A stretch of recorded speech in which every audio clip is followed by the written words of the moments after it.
नमस्कार, आप सभी का हमारे YouTube चैनल में स्वागत है।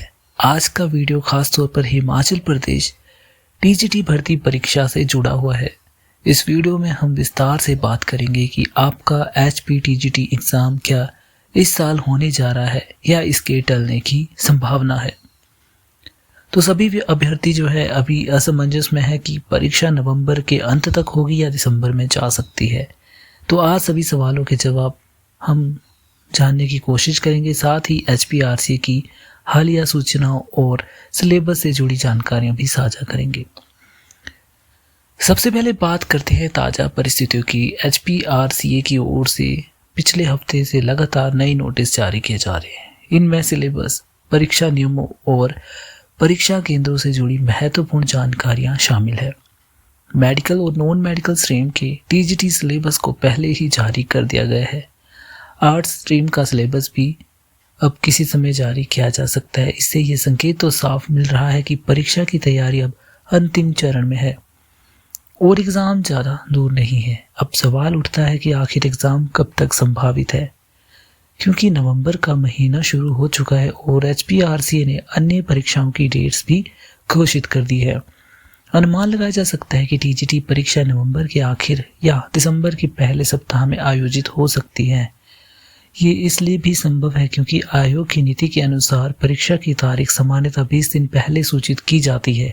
अगर हम बात करें कि 17 नवंबर को आयोग की एक और बड़ी परीक्षा तय है, तो इससे पहले टीजीटी परीक्षा होने की संभावना नहीं है। ऐसे में सबसे उपयुक्त समय नवंबर का अंतिम सप्ताह या दिसंबर का पहला सप्ताह प्रतीत होता है। इसी भी छात्रों के लिए ये समझना जरूरी है कि इस समय को हल्के में ना लें। ये समय है रिवीजन का, मॉक टेस्ट प्रैक्टिस का है। अधिकतर अभ्यर्थियों ने पूरा सिलेबस लगभग कवर कर लिया होगा, तो अब उन्हें अपने कमज़ोर विषयों पर ध्यान देना चाहिए और बार बार दोहराव करना चाहिए। रिवीजन के दौरान शॉर्ट नोट्स बनाना और पिछले सालों के महत्वपूर्ण टॉपिक्स पर फोकस करना सबसे कारगर साबित होने वाला है। और बात करते हैं परीक्षा नियमों और हॉल में लागू किए गए निर्देशों की। एचपीआरसी ने स्पष्ट दिशा निर्देश जारी किए हैं कि परीक्षा केंद्र में कोई भी इलेक्ट्रॉनिक या कम्युनिकेशन डिवाइस लाना सख्त मना है। इसमें mobile phone, smart watch, calculator, Bluetooth device, earphone, camera, pen drive और अन्य कोई भी इलेक्ट्रॉनिक सामान शामिल है। इसके अतिरिक्त किताबें, नोट्स, लूज पेपर जैसे स्टडी मटेरियल भी प्रतिबंधित है। परीक्षा में अभ्यर्थियों को केवल एडमिट कार्ड और एक वैध आईडी प्रूफ जैसे आधार कार्ड या वोटर आईडी ले जाने की अनुमति होगी। एडमिट कार्ड पर किसी भी तरह की राइटिंग, निशान या नोट्स पाए जाने पर एंट्री जो है आपकी कैंसिल की जा सकती है। स्टेशनरी की बात करें तो सभी परीक्षा सामग्रियां जैसे रफ शीट्स और पेन परीक्षा केंद्र में प्रदान किए जाएंगे, इसलिए अपनी ओर से कुछ भी ले जाने की आवश्यकता नहीं है। सुरक्षा कारणों से व्यक्तिगत वस्तुओं जैसे बैग, जेब में रखे कागज, जेवर या अन्य कीमती सामान भी परीक्षा केंद्र में ले जाने की अनुमति नहीं होगी। साफ पारदर्शी पानी की बोतल आप साथ ले जा सकते हैं, लेकिन ये पूरी तरह ट्रांसपेरेंट होनी चाहिए। इन निर्देशों का पालन करना बेहद ज़रूरी है, क्योंकि परीक्षा केंद्र पर किसी भी नियम का उल्लंघन होने पर उम्मीदवार को तुरंत अयोग्य घोषित किया जा सकता है।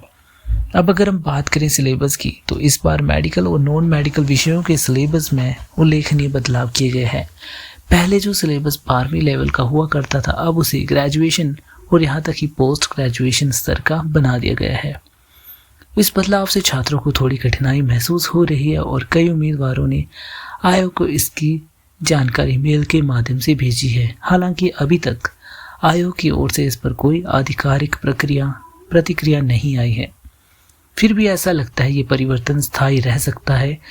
छात्रों को उच्च स्तर की अवधारणा और एप्लीकेशन आधारित प्रश्नों का अभ्यास शुरू कर देना चाहिए। जहां तक आर्ट्स स्ट्रीम की बात है, उसमें सिलेबस में कोई बड़ा बदलाव देखने की संभावना नहीं है। सामान्य अध्ययन के विषय, मनोवैज्ञानिक सेक्शन और सामान्य ज्ञान के हिस्से लगभग पहले जैसे ही बने रहेंगे। ऐसे में आर्ट्स अभ्यर्थियों को अपने पिछले वर्ष के सिलेबस और पुराने प्रश्न पत्रों के पैटर्न पर ध्यान देना चाहिए। अब अगर परीक्षा की तारीख किसी कारण से दिसंबर के बाद टाल दी जाती है, तो बहुत संभव है कि परीक्षा वर्ष 2026 में आयोजित की जाएगी। वजह है कि मध्य दिसंबर के बाद हिमाचल में ठंड का प्रकोप बढ़ जाता है और जनवरी से मार्च तक परीक्षा आयोजित कराना कठिन हो जाता है। इसलिए अगर 15 दिसंबर से पहले परीक्षा की घोषणा नहीं होती तो अगला संभावित समय मार्च या अप्रैल 2026 हो सकता है।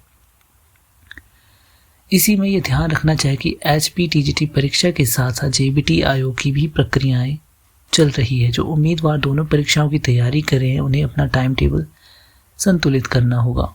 इन दोनों परीक्षाओं का सिलेबस लगभग समान ढांचे पर आधारित होता है, इसलिए एक ही अध्ययन कार्यक्रम से दोनों परीक्षाओं के लिए तैयारी की जा सकती है। बस विशेष हिस्से में थोड़ा अधिक ध्यान देना होगा। रिवीजन की बात करें तो 3 चरणों में से बांटा जा सकता है। पहला, आप दोहराव और कॉन्सेप्ट को क्लियर कर सकते हैं। पिछले 2 महीनों में जो आपने पढ़ा है उसे आपने दोहराना है। हर टॉपिक का शॉर्ट आपको तैयार करना है। दूसरे में आपको रोज़ाना कम से कम 1 मॉक टेस्ट हल करना है, फिर उसका विश्लेषण करना है कि कौन से विषयों में आपकी गलती हो रही है और आपको उसी विषय को दोहराना है।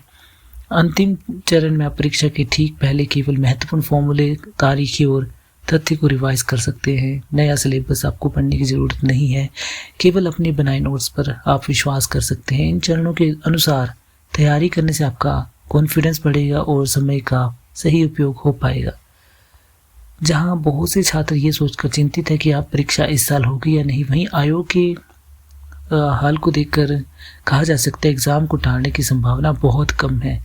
इसलिए सबसे अच्छा कदम है कि आप पढ़ाई में निरंतरता बनाए रखिए और किसी भी नई सूचना के लिए आधिकारिक वेबसाइट को चेक करते रहिए। और वर्तमान परिदृश्य को देखते हुए कहा जा सकता है कि TGT परीक्षा का आयोजन दिसंबर के फर्स्ट वीक में हो सकता है। सिलेबस क्योंकि जारी कर दिया गया है और नोटिफिकेशन भी संकेत देती है कि तैयारी लगभग पूरी है, इसलिए उम्मीदवारों को अब मानकर तैयारी करनी चाहिए कि परीक्षा करीब है और अपने रिवीजन और टेस्ट पैटर्न पर विश्वास रखें और मानसिक रूप से भी तैयार रहे। तो दोस्तों, आज के इस विस्तृत अपडेट में हमने बात की HPTGT परीक्षा की संभावित तिथि, सिलेबस में हुए चेंजेस और परीक्षा केंद्र में के निर्देशों के बारे में। तो उम्मीद है इससे आपका भ्रम टूटा है और आपकी तैयारी की दिशा और स्पष्ट इससे होने वाली है। फिलहाल के लिए इतना ही, अगले वीडियो में मिलते हैं। तो अगर आप इस चैनल पर नए हैं तो चैनल को सब्सक्राइब करें और वीडियो को लाइक शेयर करें।